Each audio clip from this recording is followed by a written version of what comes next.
మిత్రులందరికీ శుభోదయం. తెలుగు పద్యం తెలుసుకుందాం, తెలుగు పద్యం నేర్చుకుందాం అనుకునేటువంటి అభిరుచి గల ప్రతి ఒక్కరికి నిత్య జీవన మార్గం మన వేమన పద్యం కార్యక్రమానికి స్వాగతం.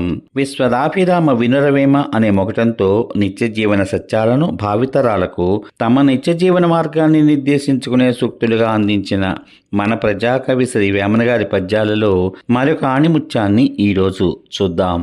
ముందుగా పద్యము భావము యథాతథంగా మీకోసం. చచ్చిపడిన పశువు చర్మంబు కండలు పట్టి పెరికి తినును బరగ గ్రద్ద వంటి వాడు గజపతి కాడుకో విశ్వదాభిరామ వినురవేమా. చచ్చిపడిన పశువు చర్మంబు కండలు పట్టి పెరికి తినును బరగ గ్రద్ద వంటి వాడు గజపతి కాడుకో విశ్వదాభిరామ వినురవేమా. చచ్చిపడిన పశువు చర్మంబు కండలు పట్టి పెరికి తినును బరగ గ్రద్ద వంటి వాడు గజపతి కాడుకో విశ్వదాభిరామ వినురవేమా. ఇప్పుడు ఈ పద్యం యొక్క భావం యథాతథంగా చూద్దాం. చచ్చిపడి ఉన్న పశువు యొక్క చర్మాన్ని, దానికి అంటుకున్న మాంసాన్ని పీక్కుని తినడానికి గ్రద్ద సిద్ధపడుతుంది. అలాగే దుర్మార్గుడైనటువంటి రాజు కూడా ప్రజల్ని పీక్కునే తింటాడు. అటువంటి రాజును ఎన్నుకోవడంలోనే ప్రజలు తమ తెలివితేటలను చూపించాలి అని ఈ పద్యం యొక్క భావం. ఈ పద్యాన్ని భావాన్ని మరికొద్దిగా విశ్లేషించుకుందాం. ఆనాటి రోజుల్లో వేమన గారు సమాజాన్ని ఎంతగానో పరిశీలించి వ్రాసిన పద్యాలివి. ఆ రోజుల్లో దుర్మార్గులైనటువంటి రాజులు తాము అధికారంలో ఉన్నప్పుడు ప్రజలను అవసరం లేని అక్కర్లేని ఎన్నో పన్నులను విధించి ఇబ్బందులు పెట్టేవారు, బాధ పెట్టేవారు. పేదలు ఆ పన్నులు కట్టలేక నానా అగచాట్లు పడేవారు. ఆ పన్నులను కట్టకపోతే ఆ రాజు వారి పట్ల నిర్దాక్షిణ్యంగా శిక్షలు అమలుపరిచేవాడు. ఆ సన్నివేశాన్ని శ్రీ వేమన గారు ఈ పద్యంలో చక్కని ఉపమానంతో పోల్చారు. చచ్చిపడి ఉన్నటువంటి అమాయక జంతువు యొక్క చర్మాన్ని, అంటి ఉన్న మాంసాన్ని తినడానికి కూడా గ్రద్ద సిద్ధపడుతుంది. నిజానికి గ్రద్ద తలుచుకుంటే ఎంతో ఎత్తైన ఆకాశం నుంచి కూడా తనకు కావలసిన సజీవమైన జంతువుని పట్టుకుని కళ్ళు పొడిచి మరీ చంపి తినగలదు. అయినప్పటికీ కూడా ఆనాటి రాజు యొక్క ప్రవర్తనను ప్రజలకు తన పద్యం ద్వారా తెలియపరచడం కోసం బ్రతకలేక ఆ రాజు పాలనలో చచ్చి బ్రతుకుతున్న ప్రజలను పన్నుల కోసం ఎంతగా పీడిస్తున్నాడో తెలియచెప్పడానికి వేమన చచ్చిపడి ఉన్న పశువు యొక్క చర్మాన్ని అంటుకున్న మాంసాన్ని పీక్కు తినే గ్రద్దతో ఆ రాజును పోల్చారు. కానీ ఈనాడు కాలం మారింది, రోజులు మారాయి. ప్రజాస్వామ్య ప్రభుత్వాలు ప్రజల ఓట్ల బలంతో అధికారంలోకి వచ్చి ప్రజలను పాలిస్తున్నారు.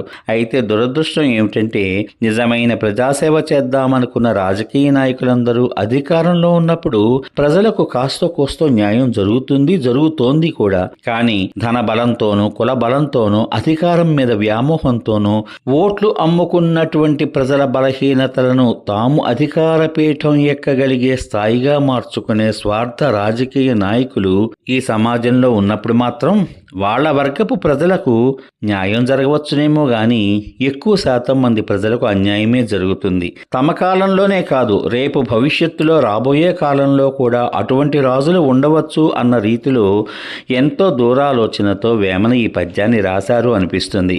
కాబట్టి సమాజ అభివృద్ధిని కాంక్షిస్తూ ఎటువంటి డబ్బు ప్రలోభాలకి లొంగకుండా ప్రజలలో అన్ని వర్గాలకు న్యాయం చేసేటువంటి రాజులను విజ్ఞతతో ఎన్నుకునేటువంటి యువత ఈనాటి సమాజానికి అవసరం అని ఈ పద్యం ద్వారా వేమన మనకి పరోక్షంగా సూచిస్తున్నారు.